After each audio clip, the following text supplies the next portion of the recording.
Du gibier en mousse compacte, des arcs traditionnels ou plus sophistiqués. Samedi, 25 personnes ont suivi une formation de chasse à l'arc à courte range. Un mode de chasse qui nécessite d'être au plus près du gibier et c'est ce qui plaît aux initiés.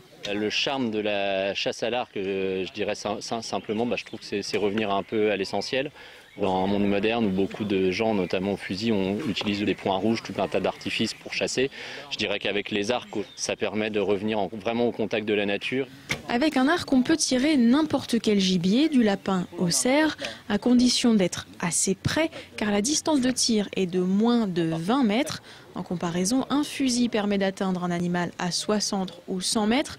L'archer est donc moins productif, mais les amateurs sont prêts à sacrifier le résultat au profit de la technique. J'avais envie de faire la formation de chasse à l'arc parce que j'aime bien, puis pour découvrir une autre approche en fait du gibier. Il faut se confondre le plus possible dans la nature pour approcher les animaux le plus discret possible. Et on va faire beaucoup plus de sorties pour moins de résultats. C'est pour justement pas faire comme tout le monde et découvrir autre chose. Il existe plusieurs types d'arcs. Les plus traditionnels laissent l'archer maître de sa technique.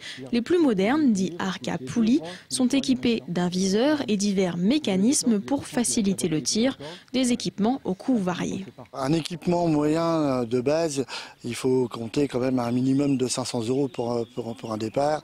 Et un très bon équipement, faut compter 1000 €. Après, tout au long de l'année, il faut effectuer des entraînements. Évidemment, il y a de la casse, il y a de la perte de flèches. Donc sur une année, il faut un petit budget quand même de 200-300 € annuellement, Cette journée de formation est obligatoire pour obtenir un permis de chasse à l'arc. Une partie théorique rappelle l'histoire de la discipline, les lois et les règles de sécurité.